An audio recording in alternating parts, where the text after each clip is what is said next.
आप YouTube channel देख रहे हैं समर होमियो देसी टिप्स। मैं डॉक्टर समर अब्बास आज एक नई वीडियो के साथ आपकी खिदमत में हाजिर हूं।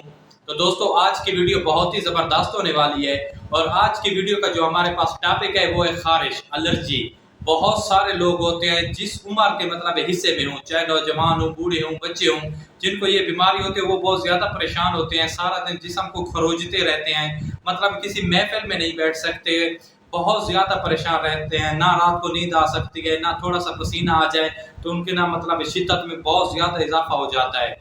तो हम उन हजरात के लिए बहुत ही आला किस्म का रेमेडी लेकर आए, इंशाल्लाह आपको बहुत ही मतलब फ़ायदेमंद हासिल होगा और आपको आगे दोस्तों तक इस रेमेडी को भी ज़रूर शेयर करना है ताकि ज़्यादा से ज़्यादा लोगों को फ़ायदा हो सके। और हमारा वीडियो बनाने का मकसद भी यही होता है कि जो गरीब लोग हैं मतलब बहुत ज़्यादा इलाज नहीं कर सकते, हम उनके लिए एक देसी रेमेडी यानी कि कोई ज़्यादा महंगा नुस्खा लेकर नहीं आते, छोटा सा नुस्खा होता है, मतलब वो तो अपना इलाज करके ना आपको ना मतलब इस बीमारी से ना बचा सकते हैं। तो दोस्तों चलते हैं वीडियो की तरफ। वीडियो फिर थोड़ी सी लंबी हो जाएगी। वीडियो शुरू करने से पहले जो लोग हमारी वीडियो पर पहली मर्तबा आए हैं तो हमारे चैनल को नीचे सुर्ख बटन लगा हुआ है, उसको सब्सक्राइब करें, शेयर करें, लाइक करें। अगर वीडियो अच्छी लगे तो अपना कमेंट्स का इज़हार भी ज़रूर दीजिएगा। तो दोस्तों चलते हैं वीडियो की तरफ। ये जो एलर्जी होती है इसकी बहुत सारी वजूहात होती हैं, मतलब एक तो एलर्जी होती है सीजनल होती है, एक एलर्जी दायमी होती है, किसी को खून की एलर्जी भी होती है, खून में होती है।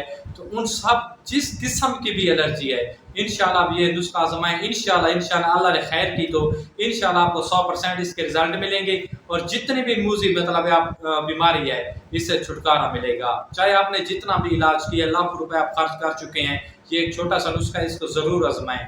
मतलब लोग मुख्तलिफ वालिद के पास जाते हैं, स्टीरॉयड इंजेक्शन लगवाते हैं, इसकी वजह से ना अपना और ज़्यादा नुकसान कर देते हैं। ये जो देसी नुस्खे होते हैं, ये देसी इलाज होता है, खुदा न खास्ता अगर इसका फ़ायदा नहीं होता इसको मतलब कोई नुकसान भी नहीं है। आपने 30 दिन इस्तेमाल किए, 25 दिन इस्तेमाल किए, 20 दिन, अगर आपको फ़ायदा नहीं हुआ खुदा न खास्ता कर इसका नुकसान कोई भी नहीं है। जो इंग्लिश दवाई होती है वो गुर्दों पे असर करती है और भी बहुत सारी बीमारियाँ मतलब ना उसकी वजह से लाभ होती हैं। तो सबसे पहले करना क्या आपने, इसके लिए आपको ना 3 चीज़ों की ज़रूरत पड़नी है। सबसे पहले होती है जो होती है काली जीरी, आपने लेनी है 20 ग्राम और इसके साथ ना आपने लेना है सरसों का तेल और गंधा आंवला जो है और लेना है 10 ग्राम।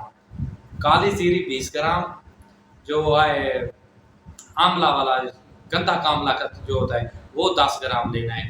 काली जीरी 20 ग्राम, गंधा कामला 10 ग्राम और इसके साथ आपने लेना है 1 पाव खालिस सरसों का तेल। और जो इसका तरीका इस्तेमाल है वो मैं बताता हूँ तैयार करने का। आपने करना क्या है, जो काली जीरी है और जो गंधा कामला है इसको आपने अच्छी तरह कूटना है, यानी कि रगड़ना है, ये ना एक पाउडर की शक्ल इख्तियार कर ले।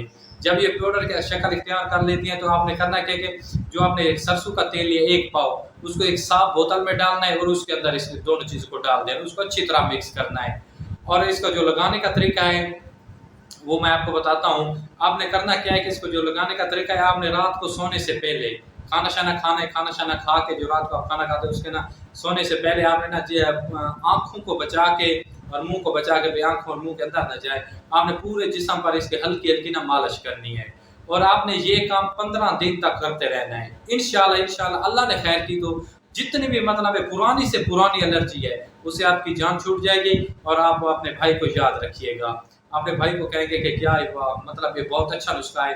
आपने कमेंट्स में ज़रूर बताना है कि ये नुस्खा आपको पसंद आया है या नहीं है। और आपने जिस वक्त रात को लगाना है मतलब लगा के जो कपड़े हैं आपने वो सुबह उतार देने हैं, फिर नहा के और कपड़े पहनने हैं और ये काम आप 15 दिन तक करें। इंशाल्लाह अल्लाह ने खैर की तो आपको ज़रूर आराम मिलेगा। तो अपने भाई को दुआओं में याद रखिएगा। खुदा हाफिज़, जज़ाकल्लाह, अस्सलाम।